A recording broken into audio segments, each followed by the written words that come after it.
This episode of Capes and Lunatics is brought to you by Tweaked Audio. Get awesome headphones, go to tweakedaudio.com and use the coupon code Southgate to get 30% off, free shipping, and a lifetime warranty. Or you can get there through the link on our website, southgatemediagroup.com. Recording has started. Who was that handsome man just speaking?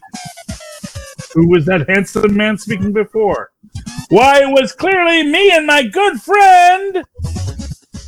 Phil, me, and Perich. What show is this? This is Superconnectivity, and I'm your host, Charlie the Professor Esser. I like to change it up, Philip.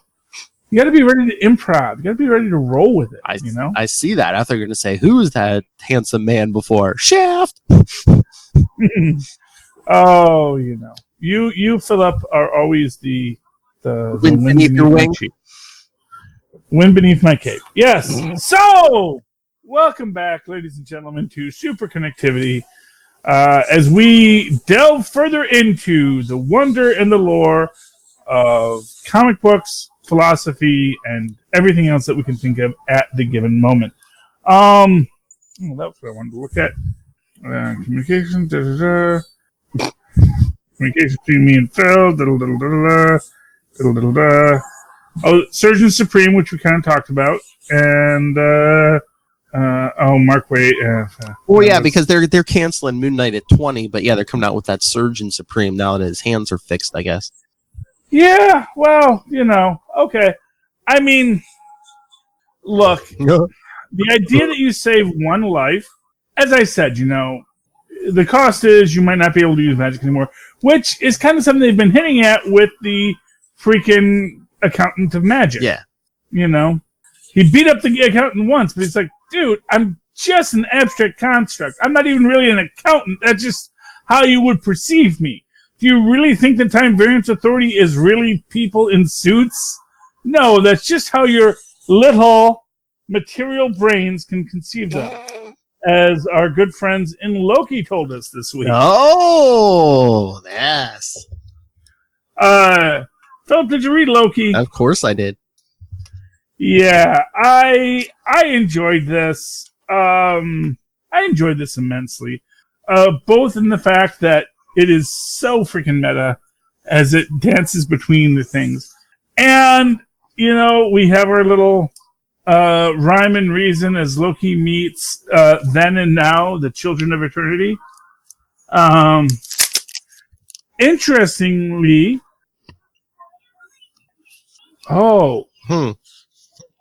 Then can both mean past and future if you think about it. Because you can say, well, we did, we did this then, or then we will do this. Mm-hmm. Then isn't just the past. The then can also be the future. Because then we'll do, because that is the then of the future. We use then in both ways. Mm-hmm. Maybe that's something that they're trying to mess with us here. But yeah, they're definitely playing into Loki's ego here. And, you know, but he knows it the whole time. And I got to say, star of the show is Frusty. Frusty, the snowman, Prefect King of Jotunheim. He rolls with an iron twig. Yeah, well, you know, at one hand, you feel like, is he wiser than Loki, or is he more foolish? Because we see that the other Smallborn, Darf, the Smallborn, also, you know, is concerned about Frosty's rule. But an interesting aspect here, when you look at these, and perhaps that's something we should consider here, when you look at the books of the heroes, mm-hmm. They're not actually books. They're the images of books. You can see them peeling back. They are but pages, but images that which should have been Loki's first clue that maybe everything he's being told isn't quite true. But yeah, the Children of Eternity are the reason why Wolverine and Spider-Man characters like that seemingly appear in multiple places in a month. Yes, that's what they tell us, because there's just too much story for them.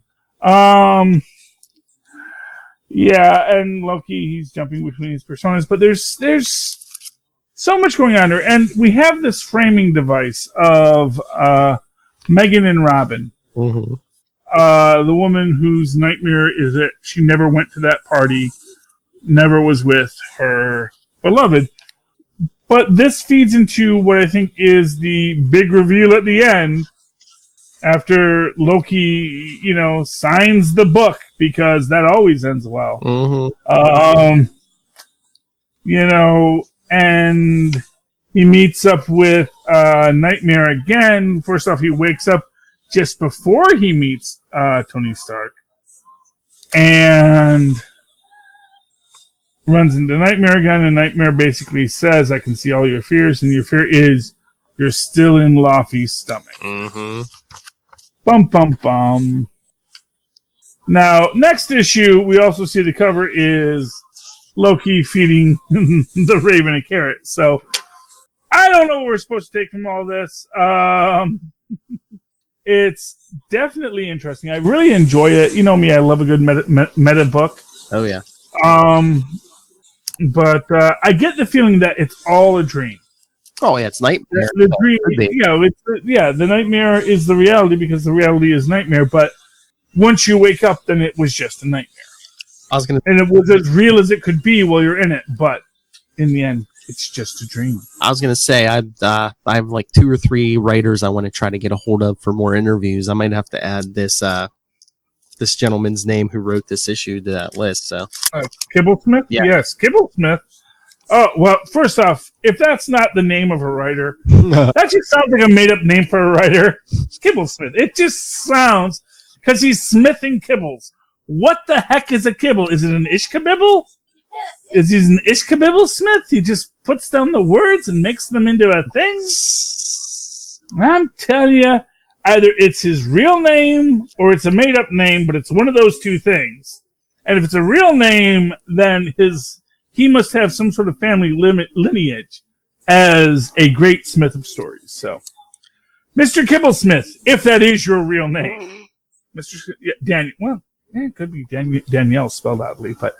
No, I'm pretty sure I saw something on social media. I believe it's a... It's a fella? Yeah. Okay. All right. But Mr. Kibblesmith, if that is your real name, come and face us.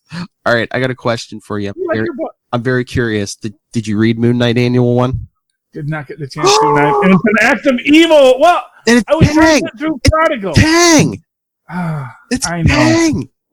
I know it's Kang. Oh, how did you like it? Philip, you know what? Let me explain something to you. I have to read all these books. I know. But I get home from work. I thought this would have been Friday night. I thought this would have been one of your first ones. It's Kang.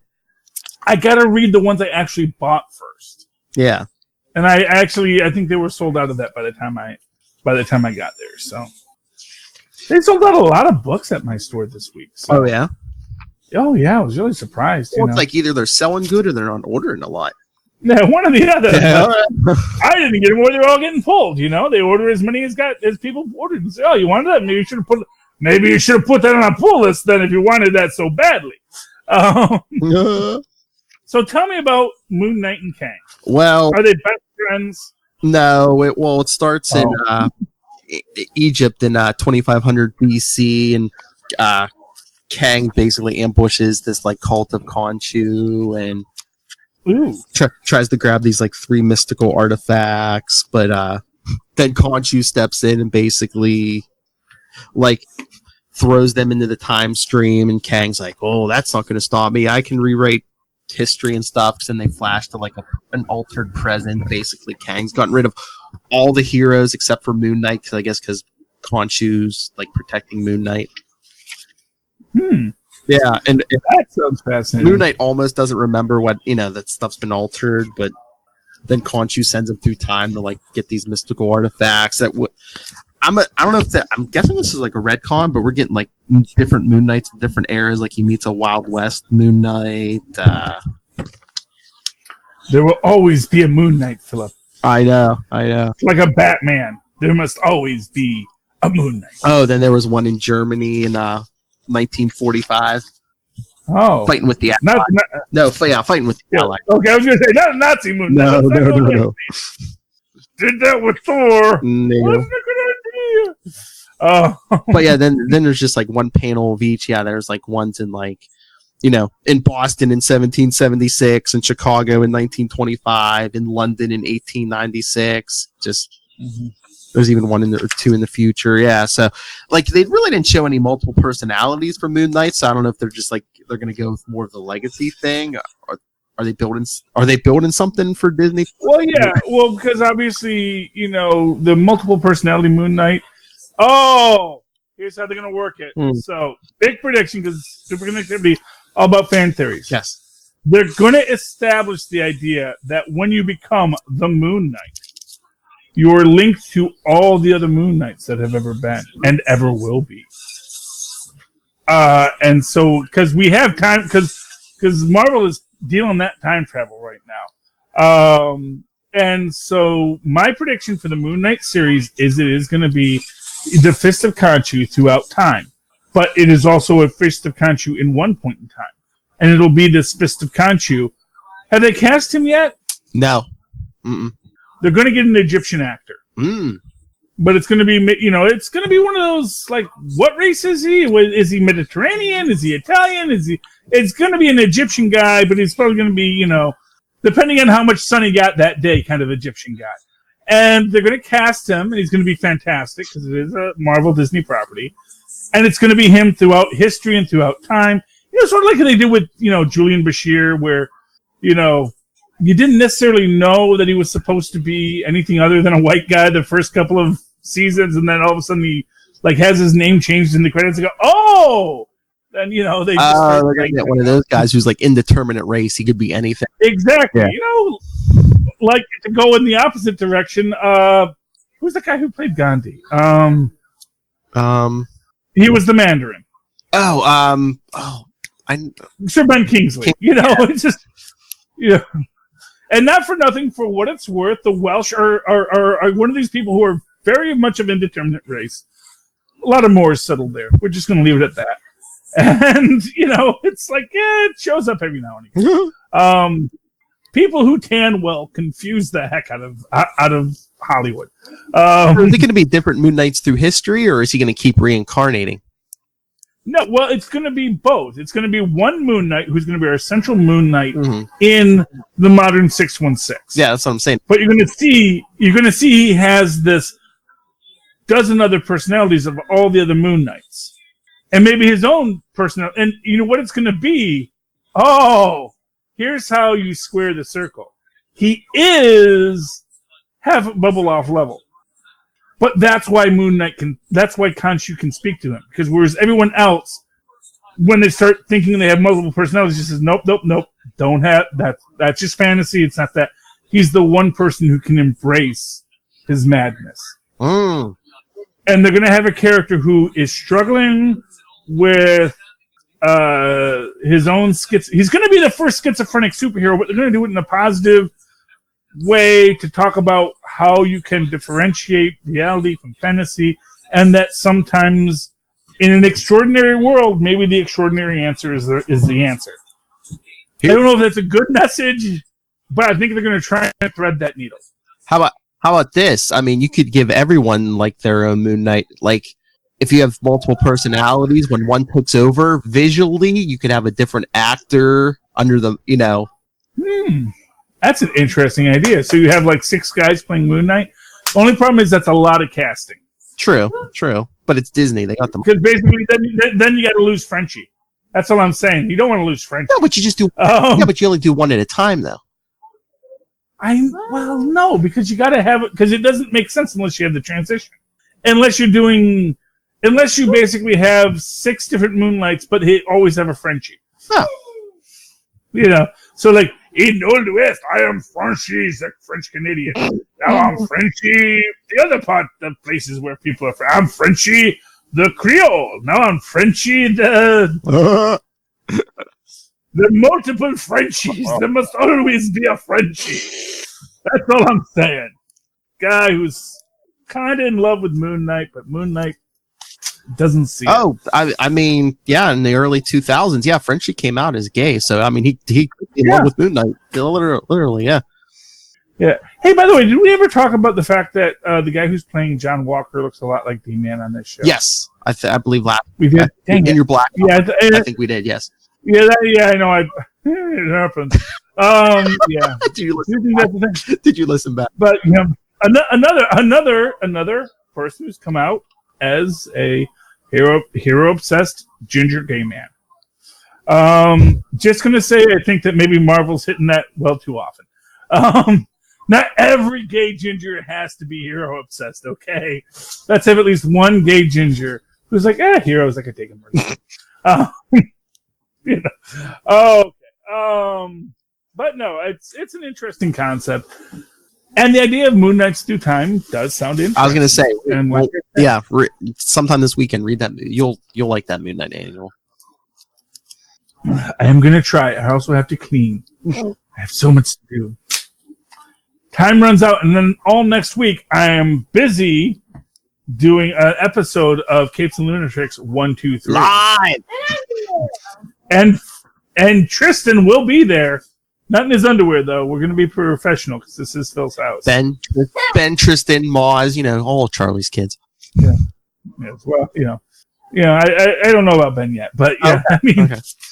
Well, he says he's coming. I don't know if he's gonna. He's like, oh, okay. It's just, will you have a place I can plug in my phone? Okay. He's 13. Phil doesn't know yet. No, I know. He still has the young, innocent one. Who's 13? Your brother is 13. Yes, he is. I don't know. Here's a book that was really good this week. Oh, the Orville. They brought the Orville back. What is that? They said it was a 2-issue limited series, but now it's like, no. Yeah, they did number 3. And this is, again, a 2-issue limited series. But it's 3, so it's like, I think they're going to do just like 2-issue books until they stop selling. But Orville is great. This still takes place in that period between season 1 and season 2. Because, season 3, it's going over to Hulu. Yep. And like I said, it just captures everything about the Orville that is really awesome. We open up with a little nail on the head here story of our gang in the Hollow Suite, or the Hollow Deck, or the Hollow, whatever they call it. They're redoing the Ballad of Saladin captures Israel, and it's like they are completely oblivious to like why this is in any way significant or why this might cause controversy in our modern world. Because you know what? If you can't troll the trolls, you're not doing it right. And so Saladin and the Muslims, of which our best friend Cass, are running in to go take out those Knights Templar, which I'm going to tell you is driving the conspiracy theorists nuts, because they don't like the Knights Templar either. They're like, wait, Knights Templar, but that's how you know you're a good troll, when you can make the trolls confused. But our basic plotline is there is this ship that's just running crazy towards Krill space. And they're like, we can't let a Union vessel go into Krill space. First off, it's a violation of whatever truces we have, and they're going to get myrtleized. So they put a whole tractor beam on them, hold them off. They hack their control systems because their engines are about to blow, trying to break free. And they bring them in, and we get the guys they captured. And I don't know, I think that guy looks like John Delancey a bit. Maybe a little bit. Just a little bit, Maybe they're hoping to get him on the show. Oh gosh, we can only hope. And this would be a great character for John Delancey, because as we see later, we got this character. This is the hot engineer chick that Lamar knows. And we also see Dan gets a moment of redemption here, because he mentions earlier that, as they were trying to take it over, there's some kind of weird feedback, and Lamar says, never mind the feedback, let's take control of them and shut down the engines. Yep. And it turns out that feedback was a virus that has infected the computer, sends them to somewhere, but first we find out that our rescued xenoanthropologists, who were the first people to read the what was it called, the Ankana, the Krill holy book, started to become obsessed with it. They started practicing the Krill religion, But because it was only a partial book, they went and found a teacher in Telia. Remember her? Captured Krill lady? Mm-hmm. And they started learning about the ways of Avis. And, of course, the followers of Avis are quite upset at our captain because he does not think that it's a good idea for them to run blind into Krill space because the Krill will murder them. And they're like, no, Avis will protect us. He's like, I don't know if I want to trust Avis to protect you guys. And then they find out that the virus they accidentally downloaded, as if it was some kind of Mocklin porn, has stranded them in Krill space, 35 light years in. So, yeah, I mean, I'm loving this. I can't wait for season 3 on Hulu. I mean, I'm getting it anyway. I love Hulu, and it's like, these are the kind of things that make me want to keep paying for Hulu every month. It's that they're bringing back the Orville. So, awesome! And I love the Orville comic book. It's really good. In fact, it's like they didn't pull it from me this week, so I said, hey, make sure the Orville is on my pull list this week, because I thought it was, but apparently maybe it wasn't. I know I didn't put it on. I probably didn't put it on because the first, I never put it on after the first issue, but I probably would have put it on after the second issue, but then it stopped or I thought it stopped after the second issue because they said one of two. So they're giving us trouble over there. I don't know. Anyway, Philip, any other books? I know you had to have read Daredevil, right? Man, I told you, I only, man, and I wanted to, because it's one of the 3 books, I downloaded 3 books. I did Prodigal, I did Daredevil, and I did Moon Knight. But it's like, I can only read so many in the hours between when I get home, I can't believe you read eat Prodigal dinner, first. and we start recording. You read Prodigal before Daredevil? Because you know why I read Prodigal? Because I said I really liked Prodigal. Mm-hmm. And to be fair, I didn't actually read Prodigal. I just skimmed it. But yeah, I really wanted to read Daredevil because I wanted to see if there was any color things. And it was weird when I went to because I saw that you had downloaded it and I saw that it was there, but they only had like the last issue of it at my store. It's like they didn't have the new issue. Because I went and picked up on the book and I said, wait, I think I've read this, but this looks like the last issue I read. So what happens in it, Philip?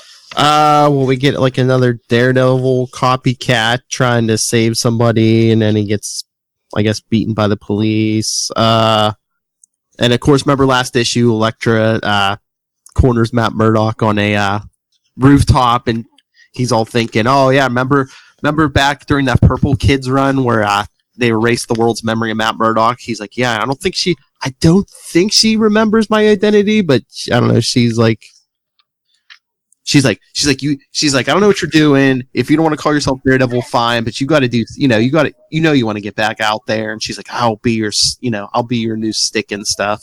So I guess I don't know if Elektra's gonna like train him, spiritually heal him. I don't know. Again, he's wearing white. Yes, he's wearing white.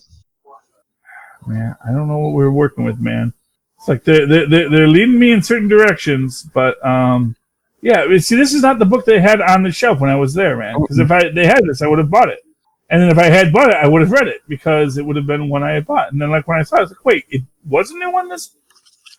I see Spider-Man makes a cameo. Oh yeah, our detective friend, since I guess he doesn't have Daredevil to go after, he tries to arrest Spider-Man. So Spider-Man swings off with him and like webs him up to a rooftop, and he's talking to him as the sun's rising and stuff. And Spider-Man's basically like, okay, well, he's like, you're gonna have to make a choice. Do you want to uphold the law or save lives? Okay, can't always do both. And what's this last scene with Kingpin and the Owl? Oh, well, Kingpin like kidnaps the Owl and basically tells him, I told all of you to, keep cool and not like infight and stuff. He's like, but no, you had to go and like mess with other people's territories. He's like, but I'm gonna send you on a little trip. He's like, get out of town. And basically, I was like, no. He go, and even Kingpin's like, excuse me. He's like, I ain't going anywhere. He's like, He's like, you're too fancy these days. He's like, you're not getting your hands dirty. He's like, and I see how you're trying to get in with like, the most powerful family in America and stuff. And he's like, and I know if I get too public, I'm going to derail your plans. So he's like, maybe you should start. The owl flies away and it's like, so maybe you should start playing it safe. I guess meaning, stay away from me. Mm-hmm. You ain't the big man anymore. He's like, you know what I love about it's basically Fisk. You still want to be in charge, but you don't want to get your hands dirty. Yeah, well, truer words were never said. And what I loved about this was that the owl actually flies away. People forget the owl can actually fly. I don't know if he can fly. I think he can glide. Like his, what is it? His hollow or something or. No, it's like he has like he can fly the same way that Jessica Jones can fly, where it's not real flight, but that's actually that's that one thing that was hinted to in the first season of Daredevil. Mm-hmm. That Owsley's son keeps on, all he wants to do is do the ski jump because he could fly, and that was this one thing they hinted at that they never followed up with. Shame on you, Netflix. You set that up with Owsley and then you never really do anything with it. But yeah, he can actually fly. He can fly, and they do show him flying here because that's not gliding. That's just a standing jump. He is flying in that scene, so that is definitely a jump. And then Mindy calls Matt and it's like, I need you because I guess her mother-in-law has basically shut down the bookstore. She's like, oh no, we're all in hiding. They tried to kill us, and Mindy's like, Matt, I need you. They won't let me make any decisions. I want to make one decision, and it's to cheat with you. Yeah. She seems kind of a toxic person. I'm going to be honest with you. Well, she married into a mobster's family. I mean, how nice could she be? But yeah, but then Matt like kind of hangs up on her because he, with his hypersenses, he hears like the copycat Daredevil from the beginning of the issue about to get. I don't know if he's about to get beaten or killed, but yeah. Oh boy. So hey, as always, favorite book, Gwenpool. Ooh, number 2. And you get this basic, interesting aspect here. So this is where I say, then this is the sex sells issue, where she's basically, because of course she needs the cover. He says, I got to get a good cover, so I need a cover where I'm kissing Mr. Fantastic. Oh, and the same way the last issue was the cover was her unmasking Peter Parker. And she hires Deadpool. And it's kind of fun because she makes this, because Deadpool asks, how exactly is it you can afford me since you're only a teenager? He says, well, I'm glad you brought that up. And then she just explains how, look, I'm 19, and because of the way Marvel time works, I'm still 19. So do not ship me and Deadpool. He is way too old for me, and it's gross. And they just keep on referencing that. And then she like opens the pages between her and Deadpool, and this was the thing. She makes this point that in the last issue she found out that she can she has this Scarlet Witch kind of power, which is if it happens off panel, she can change what happened. So she can say this happened off panel and bring it into reality. So like her from another story where she hung out with Radioactive Man and became severely cancerous and radioactive and dies, that is actually another universe that she created with a retcon ability. It's like crazy Scarlet Witch level powers, which is not for nothing exactly what they implied she could become if she turned evil. And she has this power, but she doesn't want to be evil. She just wants to continue to exist in the Marvel universe, which is this craziness. And then she has this great scene with her and Deadpool because they're trying to sell issues, and I love like her, and because it's like she like Deadpool, they're like their dialogue in this is just amazing because they're both very comically aware, but Gwenpool has powers in her comic awareness that Deadpool does not, and wackiness ensues. You get this whole thing about all the people. Because she wants to make out with one of the, make out with someone in the Fantastic Four, And it's like, if I make out with Reed, the problem with Reed is he's too into Sue. Make out with Sue, she's too into Reed. And Deadpool's like, well, maybe you could be the little bisexual unicorn that fulfills their dreams. It's like, they're not going to let that happen in a Fantastic Four book. Come on. And then they go through like, well, you could seduce the Thing. And it's like, well, first off, he is still married to Alicia. And second, I have no idea how that would even work. And then when they get to poor Johnny Storm, she's like, no. Just poor, lonely Johnny Storm. But she does accidentally, which is how we get our cover shot, she accidentally kisses Reed Richards as he accidentally walks in at just the right time. And then a fight ensues, and the Thing goes back to bed. Because Sue and Reed are fighting them, and fighting Gwenpool and Deadpool. You don't need me for this. Wackiness. And it's a lot of fun, the entire book. And, but here's the thing. Because when she tells Deadpool what she did last issue, she says, well, I unmasked Spider-Man. Which is, as we know, something Deadpool hasn't even done. And he's like, you unmasked my best friend. And says, well, now I got to bring out the big guns. And she's like, I know, you're not mad, you're just disappointed in me. He says, well, I am disappointed, but if you read my books, because they make a reference before that Gwenpool does not read his books, you would know the two things I like is bad puns and big guns. And that's where we leave it for next issue. But next issue, who's she meeting in the Marvel Universe next? Hulk. The Hulk. So, yeah, I love this. I love Gwenpool. I ship Gwenpool with me. I'm going to say it. Although it would be gross. It's ew. She's 19. What the heck? But, okay, I don't ship her. You know what? I'd like to be that nice old guy uncle she has who she hangs out with because she's cool. She's cool. Uncle Charlie. Everyone needs an old guy that, pays for the beer when you go hang out. I know that because I'm that guy. I'm the old fat guy who buys the beer. Everyone's just like, hey, Charlie, he's cool. They go, yes, I'm cool. I'm with the youngins. So, yes. That's cool. Do you have another book you want to talk about? Because I got two left. Well, I was going to say real quick, I know you don't read Miles Morales' Spider-Man. I want to, but yeah, I mean, well, it's in there. But, yeah. I know, but, as soon as I win the lottery and I can just spend all day reading comic books, then, yes, it'll get read. But no, he gets attacked by... It must be the Ultimate Universe Green Goblin, because he's even called Norman, so... And Miles starts getting memories. He's like, haven't I met you before? Getting those memories of the Ultimate Universe back. Then he gets attacked by a guy calling himself Ultimatum, who seems to have powers of heroes from the Ultimate Universe, because he seems like he can change his size, and he almost looks like he's wearing Ultimate Giant Man's costume. He has a shield and stuff. But at the end of the issue, the dude Ultimatum, he goes and he's talking to Wilson Fisk. And they seem all buddy-buddy, and they reveal Ultimatum is a figure that we met in the Spider-Man 2 miniseries. Mm-hmm. It's the 616 Miles Morales. Oh! Who was friends with Kingpin back in the day. Fascinating. Yeah. Okay. Quick shout-out to Invisible Woman, number 3. Still, it's a good spy novel.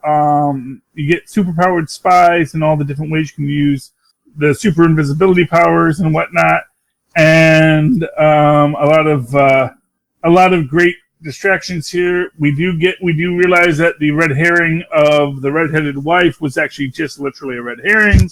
Because I'm just a retired spy, and they just created a fake life for us here, and I see Aiden probably twice a year, not much, but but then she pulls a gun on Sue, but then the villains attack, and yada yada happens there. But then find out that was tracking this billionaire industrialist lady, so she goes to the art gallery where the lady is. Because as she's talking with Valeria, light is that she's basically just shifting the way light works, so that means that she can change her hair, change her skin tone, so she can be super tan with red hair and all this kind of stuff. Still leaves her eyes blue, though. Interesting note. To get close and to she can go in disguise. She says she does this from time to time to turn Ben pink, which takes a lot of her concentration. He does not like it. She captures the industrialist and spirits her away, and then she explains that she actually was kidnapped and yada yada yada. But no, Triple Cross actually, after her goons try to attack her, and she like dispatches them because she's like the freaking Invisible Woman. Then we use the sonic device to bring her down, and it's actually the bad lady all along. And then, bum, bum, bum, her friend that she's trying to rescue is actually in league with the bad guy. Of course. More of that next issue. And then finally, because I finally got to read it, Actual Roger. Man, I love this book. I kind of like, I don't know if there was a time jump or what, but we find out that like Magnanimo actually can't actually fly. That's a misnomer. What it is he falls up. And the only thing that keeps him grounded to the earth is the magnet he wears around his neck. Oh, jeez. And we get his secret origin later, which is about how he was at the Large Hadron Collider and had this theory if he could win the Nobel Prize, he could pay off his student debt, starts working with monopoles, and tries to like do his experiment in the Large Hadron Collider, but it goes horribly, horribly wrong, as things do.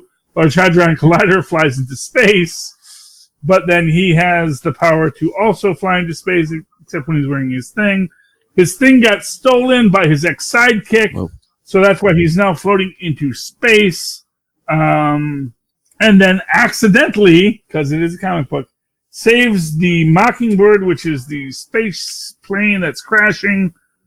So yay for that. Dr. Spectre, who's our villain in this. Oh, we get this guy who is, what's his name? Gogol. Got an elephant head. So he's cool. And you can see he's kind of a mercenary playing all sides of the same coin, which is fun in its own way.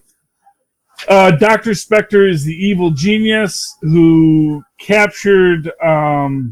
also we get this great little, really quick scene, but I love it because remember Clay from the first issue, who's his friend, who gets the clay face powers, and he's like, going to be, I'm all evil because you done betrayed me, friend.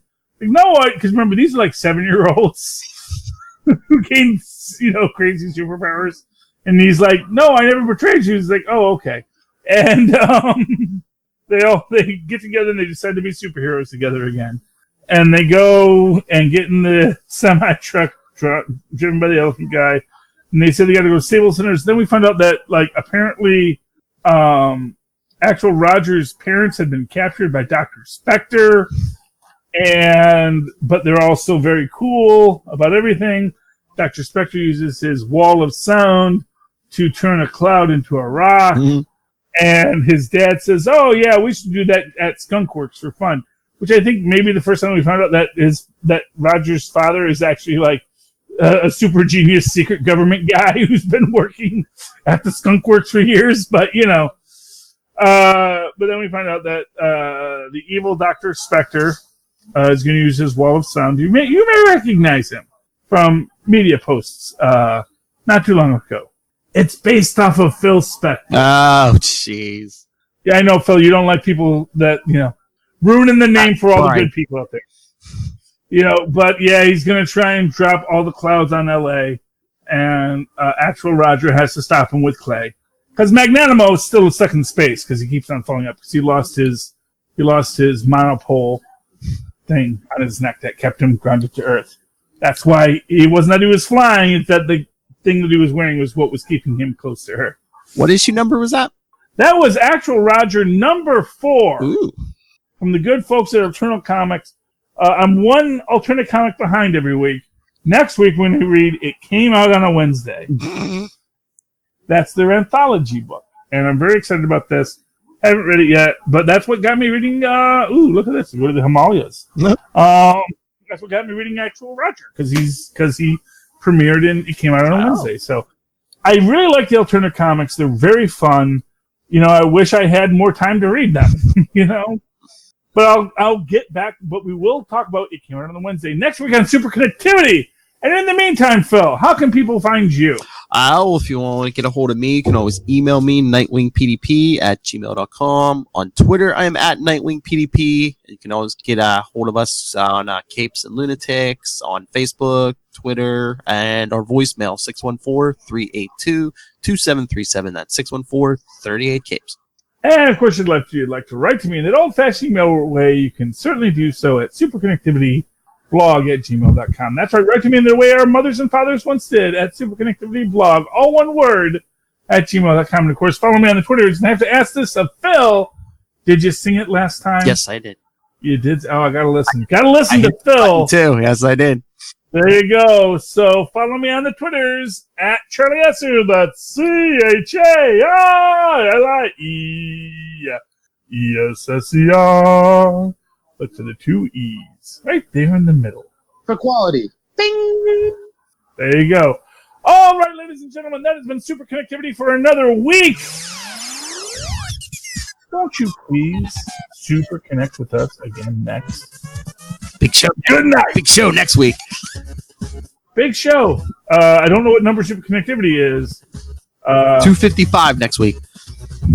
That's not as cool as 1, 2, 3 for Capes and Lunatics.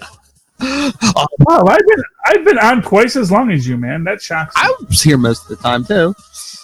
Well, I know you were. You were like the third guest host. We could get Or the second.